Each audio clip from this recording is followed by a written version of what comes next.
Wuthering Heights by Emily Bronte. Chapter 21.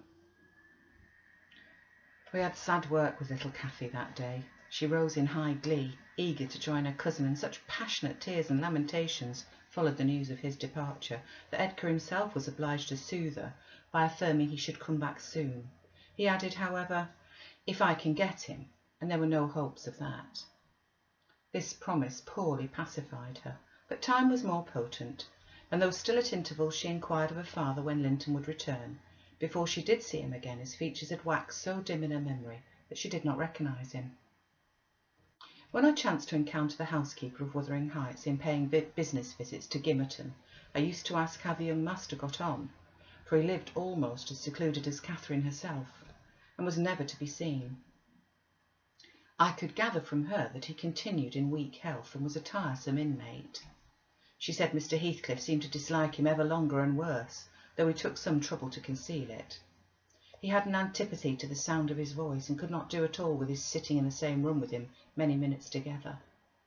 There seldom passed much talk between them. Linton learnt his lessons and spent his evenings in a small apartment they called the parlour, or else lay in bed all day, for he was constantly getting coughs and colds and aches and pains of some sort. "And I never knew such a faint-hearted creature," added the woman, "nor one so careful of himself.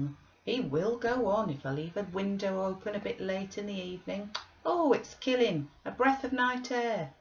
And he must have a fire in the middle of summer, and Joseph's bacca pipe is poison, and he must always have sweets and dainties, and always milk forever, heeding naught how the rest of us are pinched in winter. And there he'll sit, wrapped in his furred cloak by the fire, with some toast and water or other slop on the hob to sip at. And if Hareton for pity comes to amuse him, Hareton is not bad-natured, though he's rough. They're short apart, one swearing and the other crying. I believe the master would relish Earnshaw's thrashing him to a mummy, if he were not his son. And I'm certain he would be fit to turn him out of doors, if he knew half the nursing he gives himself. But then he won't go into danger of temptation. He never enters the parlour, and should Linton show those ways in the house where he is, he sends him upstairs directly." I divined from this account that utter lack of sympathy had rendered young Heathcliff selfish and disagreeable, if he were not so originally, and my interest in him consequently decayed, though still I was moved with a sense of grief at his lot, and a wish that he'd been left with us. Mr. Edgar encouraged me to gain information. He thought a great deal about him, I fancy, and would have run some risk to see him, and he told me once to ask the housekeeper whether he ever came into the village. She said he'd only been twice on horseback, accompanying his father, and both times he pretended to be quite knocked up for 3 or 4 days afterwards. The housekeeper left, if I rightly recollect, 2 years after he came, and another, whom I did not know, was her successor. She lives there still. Time wore on at the Grange in its former pleasant way, till Miss Cathy reached 16. On the anniversary of her birth we never manifested any signs of rejoicing, because it was also the anniversary of my late mistress's death. Her father invariably spent that day alone in the library, and walked at dusk as far as Gimmerton kirkyard, where he would frequently prolong his stay beyond midnight. Therefore Catherine was thrown on her own resources for amusement. This 20th of March was a beautiful spring day, and when her father had retired, my young lady came down, dressed for going out, and said she asked to have a ramble on the edge of the moor with me.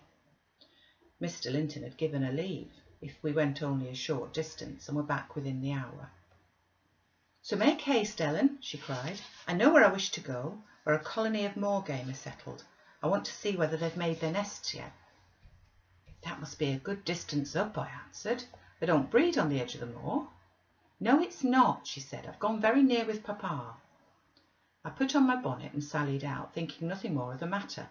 She bounded before me and returned to my side and was off again like a young greyhound, and at first I found plenty of entertainment in listening to the lark singing far and near, and enjoying the sweet warm sunshine, and watching her, my pet and my delight, with her golden ringlets flying loose behind, and a bright cheek as soft and pure in its bloom as a wild rose, and her eyes radiant with cloudless pleasure.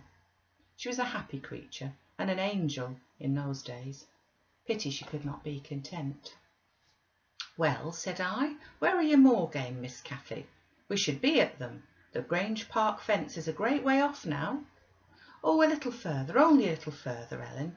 was her answer continually. Climb to that hillock, past that bank, and by the time you reach the other side I shall have raised the birds. But there were so many hillocks and banks to climb and pass that at length I began to weary and told her we must halt and retrace our steps. I shouted at her as she had outstripped me a long way. She either did not hear or did not regard, but she still sprang on, and I was compelled to follow. Finally she dived into a hollow. Before I came in sight of her again she was 2 miles nearer Wuthering Heights than her own home, and I beheld a couple of persons arrest her, one of whom I felt convinced was Mr. Heathcliff himself. Cathy had been caught in the act of plundering, or at least hunting out the nests of the grouse. The Heights were Heathcliff's land, and he was reproving the poacher. I've neither taken nor found any, she said, as I toiled to them, expanding her hands in corroboration of the statement. I didn't mean to take them, but Papa told me there were quantities up here, and I wished to see the eggs. Heathcliff glanced at me with an ill-meaning smile, expressing his acquaintance with the party, and consequently his malevolence towards it, and demanded who Papa was. Mr. Linton of Thrushcross Grange, she replied. I thought you did not know me, or you wouldn't have spoken to me in that way. You suppose Papa is highly esteemed and respected, then? He said sarcastically. And what are you? Inquired Catherine, gazing curiously on the speaker. That man I've seen before, is he your son? She pointed to Hareton, the other individual, who'd gained nothing but increased bulk and strength by the addition of 2 years to his age. He seemed as awkward and rough as ever. Miss Cathy, I interrupted, it'll be 3 hours instead of 1 that we're out presently. We must really go back. No, that man is not my son, answered Heathcliff, pushing me aside, but I have one, and you've seen him before too. And though your nurse is in a hurry, I think both you and she would be the better for a little rest. Will you just turn this nab of heath and walk into my house? You'll get home earlier for the ease, and you shall receive a kind welcome. I whispered Catherine that she mustn't on any account accede to the proposal. It was entirely out of the question. Why? She asked aloud. I'm tired of running, and the ground is dewy. I can't sit here. Let's go, Ellen. Besides, he said I've seen his son. He's mistaken, I think, but I guess where he lives, at the farmhouse I visited in coming from Penistone Crags. Don't you? I do. Come, Nelly, hold your tongue. It'll be a treat for her to look in on us. Hareton, get forwards with the lass. You shall walk with me, Nelly. No, she's not going to any such place, I cried, struggling to release my arm, which he had seized, but she was almost at the door-stones already, scampering round the brow at full speed. Her appointed companion did not pretend to escort her. He shied off by the roadside and vanished. Mr. Heathcliff, it's very wrong, I continued. You know you mean no good, and there she'll see Linton, and all will be told as soon as ever we return, and I shall be to blame. I want her to see Linton, he answered. He's looking better these few days. It's not often he's fit to be seen, and we'll soon persuade her to keep the visit secret. Where's the harm of it? The harm of it is that her father would hate me if he found I suffered her to enter your house, and I'm convinced you have a bad design in encouraging her to do so, I replied. My design is as honest as possible. I'll inform you of its whole scope, he said. That the 2 cousins may fall in love and get married. I'm acting generously to your master. His young chit has no expectations, and should she second my wishes, she'll be provided for at once as joint successor with Linton. If Linton died, I answered, and his life is quite uncertain, Catherine would be the heir. No, she would not, he said. There's no clause in the will to secure it so. His property would go to me. But to prevent disputes, I desire their union, and am resolved to bring it about.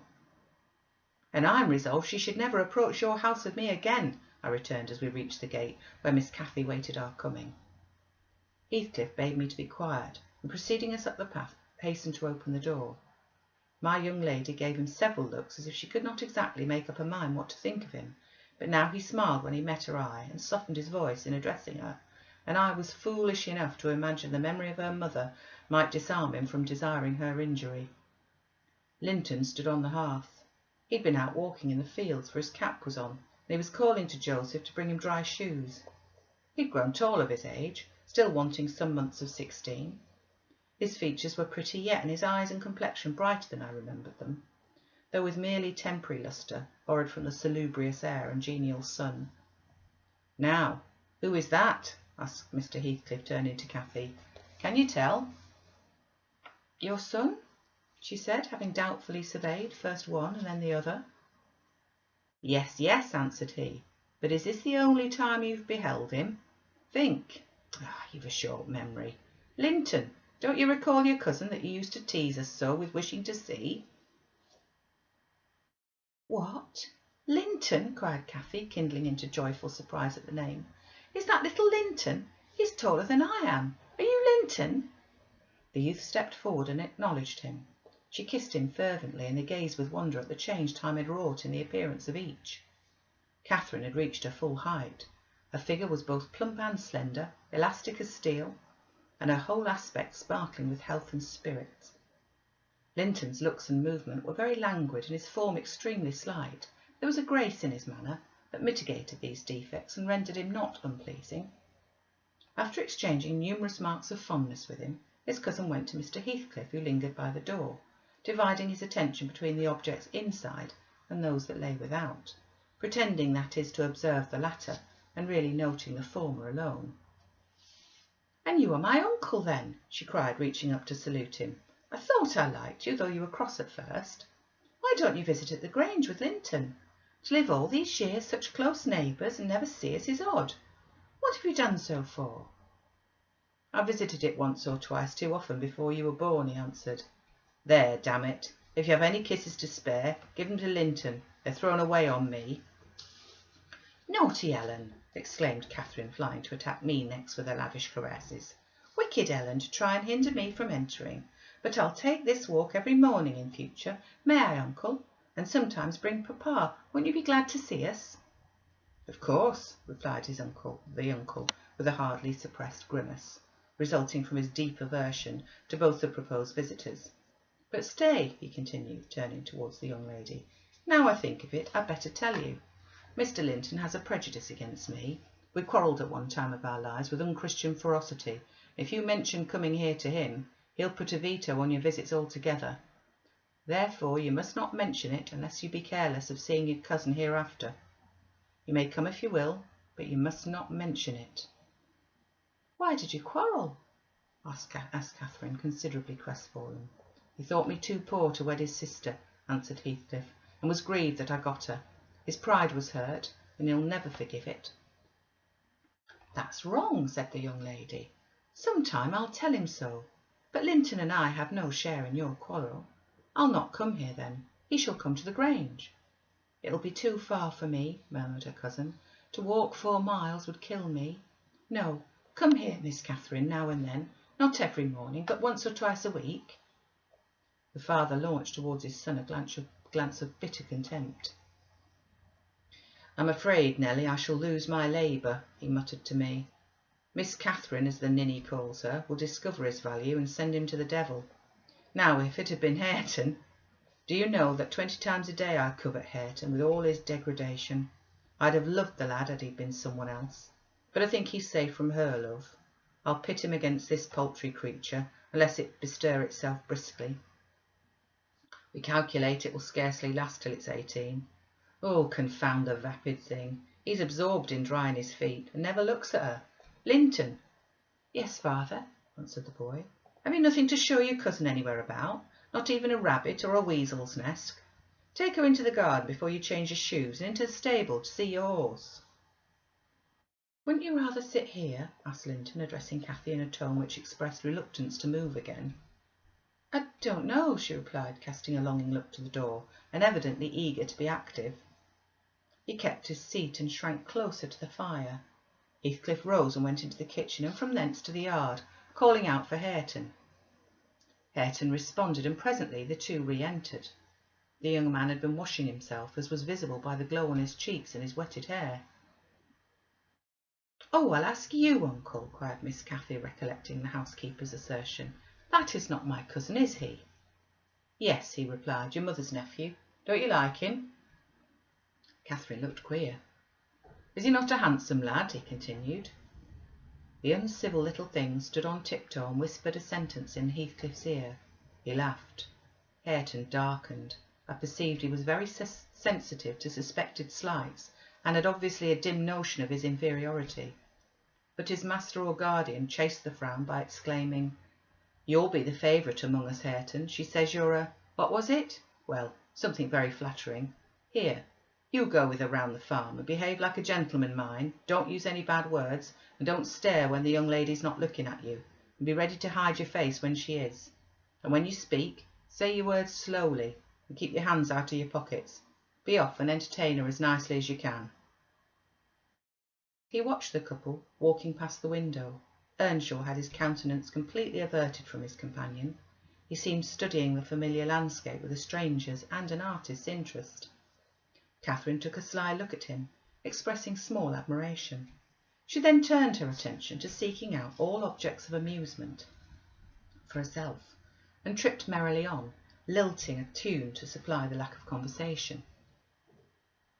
"I've tied his tongue," observed Heathcliff. "He'll not venture a single syllable all the time. Nelly, you recollect me at his age, nay, some years younger. Did I ever look so stupid, so gormless, as Joseph calls it?" "Worse," I replied, "because more sullen with it. I've a pleasure in him," he continued, reflecting aloud. "He's satisfied my expectations. If he were a born fool, I should not enjoy it half so much. But he's no fool, and I can sympathise with all his feelings, having felt them myself. I know what he suffers now, for instance, exactly. It's merely a beginning of what he shall suffer, though. And he'll never be able to emerge from his bathos of coarseness and ignorance. I've got him faster than his scoundrel of a father secured me, and lower, for he takes a pride in his brutishness. I've taught him to scorn everything extra-animal as silly and weak. Don't you think Hindley would be proud of his son, if he could see him? Almost as proud as I am of mine. But there's the difference. One is gold put to the use of paving stones, and the other is tin polished to ape a service of silver. Mine has nothing valuable about it, yet I shall have the merit of making it go as far as poor stuff can go. His had first-rate qualities, and they're lost, rendered worse than unavailing. I have nothing to regret. He would have more than any, but I'm aware of. And the best of it is, Hareton is damnably fond of me. You'll own that I've outmatched Hindley there. If the dead villain could rise from his grave to abuse me for his offspring's wrongs, I should have the fun of seeing the said offspring fight him back again, indignant that he should dare to rail at the one friend he has in the world." Heathcliff chuckled a fiendish laugh at the idea. I made no reply, because I saw that he expected none.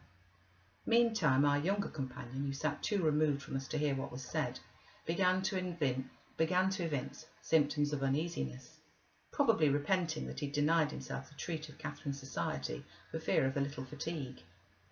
His father remarked the restless glances towards the window, and his hand irresolutely extended towards his cap. "Get up, you idle boy," he exclaimed, with assumed heartiness. "Away after them. They're just at the corner by the stand of hives." Linton gathered his energies and left the hearth. The lattice was open, and as he stepped out I heard Cathy inquiring of her unsociable attendant what was that inscription over the door. Hareton stared up and scratched his head like a true clown. "It's some damnable writing," he answered. "I cannot read it." "Can't read it?" cried Catherine. "I can read it. It's English, but I want to know why it's there." Linton giggled, the first appearance of mirth he had exhibited. "He does not know his letters," he said to his cousin. "Could you believe in the existence of such a colossal dunce?" "Is he all as he should be?" asked Miss Cathy seriously, "or is he simple, not right? I've questioned him twice now, and each time he looks so stupid I think he does not understand me. I can hardly understand him, I'm sure." Linton repeated his laugh and glanced at Hareton tauntingly, who certainly did not seem quite clear of comprehension at that moment. "There's nothing the matter but laziness, is there, Earnshaw?" he said. "My cousin fancies you're an idiot. There you experience the consequence of scorning book-learning, as you would say. Have you noticed, Catherine, his frightful Yorkshire pronunciation?" "Why, where the devil is the use on't?" growled Hareton, more ready in answering his daily companion. He was about to enlarge further, but the two youngsters broke into a noisy fit of merriment, my giddy miss being delighted to discover that she might turn his strange talk to matter of amusement. "Where's the use of the devil in that sentence?" tittered Linton. "Papa told you not to say any bad words, and you can't open your mouth without one. Do try to behave like a gentleman. Now do." "If thou weren't more a lass than a lad, I'd fell thee this minute, I would. Pitiful laugh of a crater," retorted the angry boor, retreating, while his face burnt with mingled rage and mortification, for he was conscious of being insulted and embarrassed how to resent it. Mr. Heathcliff, having overheard the conversation as well as I, smiled when he saw them go, but immediately afterwards cast a look of singular aversion on the flippant pair, who remained chattering in the doorway, the boy finding animation enough while discussing Hareton's faults and deficiencies and relating anecdotes of his goings-on, and the girl relishing his pert and spiteful sayings without considering the ill nature they evinced. I began to dislike more than to compassionate Linton, and to excuse his father in some measure for holding him cheap. We stayed till afternoon. I could not tear Miss Cathy away sooner, but happily my master had not quitted his apartment and remained ignorant of our prolonged absence. As we walked home, I would fain have enlightened my charge on the characters of the people we had quitted, but she got it into her head that I was prejudiced against them. "Aha!" she cried. "You take papa's side, Ellen. You're partial, I know, or else you wouldn't have cheated me so many years in the notion that Linton lived a long way from here. I'm really extremely angry, only I'm so pleased I can't show it. But you must hold your tongue about my uncle. He's my uncle, remember, and I'll scold papa for quarrelling with him." And so she ran on till I relinquished the endeavour to convince her of her mistake. She did not mention the visit that night because she did not see Mr. Linton. Next day it all came out, sadly to my chagrin, and still I was not altogether sorry. I thought the burden of directing and warning would be more efficiently borne by him than me, but he was too timid in giving satisfactory reasons for his wish that she should shun connection with the household of the Heights, and Catherine liked good reasons for every restraint that harassed her petted will. "Papa," she exclaimed after the morning's salutations, "guess whom I saw yesterday in my walk on the moors." "Ah, papa, you started. You've not done right, have you now?" "I saw, but listen and you shall hear how I found you out. An Ellen who's in league with you, and yet pretended to pity me so when I kept hoping and was always disappointed about Linton's not coming back." She gave a faithful account of her excursion and its consequences, and my master, though he cast more than one reproachful look at me, said nothing till she concluded. Then he drew her to him, and asked her if she knew why he had concealed Linton's near neighbourhood from her. Could she think it was to deny her a pleasure that she might harmlessly enjoy? "It was because you disliked Mr. Heathcliff," she answered. "Then you believe I care more for my own feelings than yours, Cathy," he said. "No, it was not because I dislike Mr. Heathcliff, but because Mr. Heathcliff dislikes me, and is a most diabolical man, delighting to wrong and ruin those he hates, if they give him the slightest opportunity. I knew that you could not keep up an acquaintance with your cousin without being brought into contact with him, and I knew he would detest you on my account. So for your own good and nothing else, I took precautions that you should not see Linton again. I meant to explain this some time as you grew older, and I'm sorry I delayed it." "But Mr. Heathcliff was quite cordial, papa," observed Catherine, not at all convinced, "and he didn't object to our seeing each other. He said I might come to his house when I pleased, only I must not tell you because you quarrelled with him and would not forgive him for marrying Aunt Isabella, and you won't. You are the one to be blamed. He's willing to let us be friends, at least, Linton and I, and you are not." My master, perceiving that she would not take his word for her uncle-in-law's evil disposition, gave a hasty sketch of his conduct to Isabella, and the matter in which Wuthering Heights became his property. He could not bear to discourse long upon the topic, for though he spoke little of it, he still felt the same horror and detestation of his ancient enemy that had occupied his heart ever since Mrs. Linton's death. She might have been living yet had it not been for him, was his constant bitter reflection, and in his eyes Heathcliff seemed a murderer.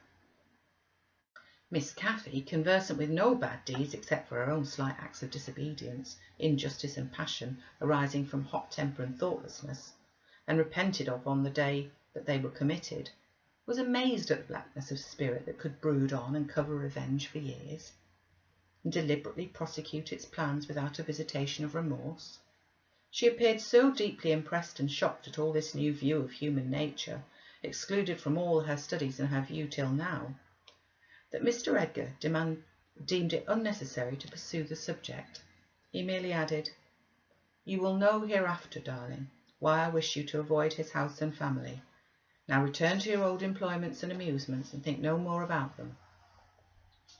Catherine kissed her father and sat down quietly to her lessons for a couple of hours, according to custom. Then she accompanied him into the grounds, and the whole day passed as usual. But in the evening, when she had retired to her room and I went to help her undress, I found her crying on her knees by the bedside. "Oh, fie, silly child!" I exclaimed. "If you had any real grief, you'd be ashamed to waste a tear on this little contrariety. You never had one shadow of substantial sorrow, Miss Catherine. Suppose for a minute that Master and I were dead, and you were by yourself in the world. How would you feel then? Compare the present occasion with such an affliction as that, and be thankful for the friends you do have, instead of coveting more." "I'm not crying for myself, Ellen," she answered. "It's for him. He expected to see me again tomorrow, and there, he'll be so disappointed, and he'll wait for me, and I shan't come." "Nonsense," said I. "Do you imagine these thoughts are as much of you as you have of him? Hasn't he Hareton for a companion? Not 1 in 100 would weep at losing a relation they'd seen twice for 2 afternoons. Linton will conjecture how it is, and trouble himself no further about you." "But may I not write a note to tell him why I cannot come?" she asked, rising to her feet. "And just send those books I promised to lend him? His books are not as nice as mine, and he wanted to have them extremely when I told him how interesting they were. May I not, Ellen?" "No, indeed, no, indeed," replied I with decision. "Then he would write to you, and there'd never be an end of it. No, Miss Catherine, the acquaintance must be dropped entirely. So papa expects, and I shall see that it's done." "But how can one little note—" she recommenced, putting on an imploring countenance. "Silence," I interrupted. "We'll not begin with your little notes. Get into bed." She threw at me a very naughty look, so naughty that I would not kiss her good night at first. I covered her up and shut her door, in great displeasure. But repenting halfway, I returned softly, and lo, there was Miss standing at the table, with a bit of blank paper before her and a pencil in her hand, which she guiltily slipped out of sight on my entrance. "You'll get nobody to take that, Catherine," I said, "if you write it, and at present I shall put out your candle." I set the extinguisher on the flame, receiving, as I did, a slap on the hand and a petulant "cross thing." I then quitted her again, and she drew the bolt in one of her worst, most peevish humours. The letter was finished and forwarded to its destination by a milk fetcher who came from the village, but that I didn't learn till some time afterward. Weeks passed on, and Cathy recovered her temper, though she grew wondrous fond of stealing off to corners by herself, and often, if I came in suddenly while reading, she would start and bend over the book, evidently desirous to hide it, and I detected edges of loose paper sticking out beyond the leaves.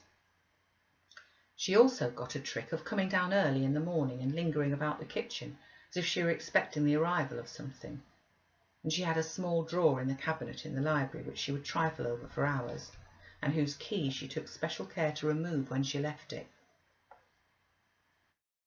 One day, as she inspected this drawer, I observed that the playthings and trinkets which recently formed its contents were transmuted into bits of folded paper. My curiosity and suspicions were aroused. I determined to take a peep at her mysterious treasures. So at night, as soon as she and my master were safe upstairs, I searched and readily found amongst my house keys one that would fit the lock. Having opened, I emptied the whole contents into my apron, and took them with me to examine at leisure in my own chamber. Though I could not but suspect, I was still surprised to discover that they were a mass of correspondence, daily almost, must have been, from Linton and Heathcliff. Answers to documents forwarded to her, by her, the earlier dated, were embarrassed and short. Gradually, however, they expanded into copious love letters, foolish as the age of the writer rendered natural, yet with touches here and there which I thought were borrowed from a more experienced source. Some of them struck me as singularly odd compounds of ardour and flatness, commencing in strong feeling and concluding in the affected wordy style that a schoolboy might use to a fancied incorporeal sweetheart. Whether they satisfied Cathy, I don't know, but they appeared very worthless trash to me. After turning over as many as I thought proper, I tied them in a handkerchief and set them aside, relocking the vacant drawer. Following her habit, my young lady descended early and visited the kitchen. I watched her go to the door on the arrival of a certain little boy, and while the dairymaid filled his can, she tucked something into his jacket pocket and plucked something out. I went round by the garden and laid wait for the messenger, who fought valorously to defend his trust, and we spilt the milk between us. But I succeeded in abstracting the epistle, and threatening serious consequences if he did not look sharp home, I remained under the wall and perused Miss Cathy's affectionate composition. It was more simple and more eloquent than her cousin's, very pretty and very silly. I shook my head and went meditating into the house. The day being wet, she could not divert herself with rambling about the park, so at the conclusion of her morning's studies, she resorted to the solace of the drawer. Her father sat reading at the table, and I, on purpose, had sought a bit of work in some unripped fringes of the window curtain, keeping my eyes steadily fixed on her proceedings. Never did any bird flying back to a plundered nest which it had left brimful of chirping young ones express more complete despair in its anguished cries and flutterings than she by her single "Oh!" and the change that transfigured her late happy countenance. Mr. Linton looked up. "What's the matter, my love? Have you hurt yourself?" he said. His tone and look assured her he had not been the discoverer of the hoard. "No, papa," she gasped. Ellen, come upstairs, I'm sick." I obeyed her summons and accompanied her out. "Oh, Ellen, have you got them?" she commenced immediately, dropping on her knees when we were enclosed alone. "Give them to me, and I'll never do so again. Don't tell papa. You've not told papa, Ellen. Say you've not. I've been exceedingly naughty, but I won't do it any more." With a grave severity in my manner, I bade her stand up. "So," I exclaimed, "Miss Catherine, you're tolerably far on, it seems. You may well be ashamed of them. A fine bundle of trash you study in your leisure hours, to be sure. Why, it's good enough to be printed. And what do you suppose the master will think when I display it before him? I haven't shown it yet, but you needn't imagine I shall keep your ridiculous secrets. For shame! And you must have led the way in writing such absurdities. You would not have thought of beginning, I'm certain." I didn't, sobbed Cathy, fit to break her heart. "I didn't once think of loving him till—" "Loving?" cried I, as scornfully as I could utter the word. "Loving? Did anybody ever hear the like? I might just as well as talk of loving the miller who comes once a year in to buy our corn. Pretty loving indeed, and both times together you've seen Linton hardly 4 hours in your life. Now, here's the babyish trash. I'm going with it to the library, and we'll see what your father says to such loving." She sprang at her precious epistles, but I held them above my head, and then she poured out further frantic entreaties that I would burn them, do anything rather than show them. And I, being really fully as much inclined to laugh as scold, for I esteemed it all girlish vanity, I at length relented in a measure, and asked, "If I consent to burn them, will you promise faithfully neither to send nor receive a letter again, nor a book, for I perceive you sent him books, nor locks of hair, nor rings, nor playthings?" "We don't send playthings," said Catherine, her pride overcoming her shame. "Nor anything at all then, my lady," I said. "Unless you will, here I go." "I promise, Ellen," she cried, catching my dress. "Oh, put them in the fire, do!" But when I proceeded to open the place with the poker, the sacrifice was too painful to be borne. She earnestly supplicated that I would spare her one or two, Ellen, to keep for Linton's sake. I unknotted the handkerchief and commenced dropping them from an angle, and the flame curled up the chimney. "I will have one, you cruel wretch!" she screamed, darting her hand into the fire and drawing forth some half-consumed fragments at the expense of her fingers. "Very well, and I will have some to exhibit to papa," I answered, shaking back the rest into the bundle and turning anew to the door.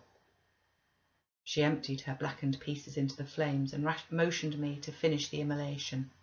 It was done.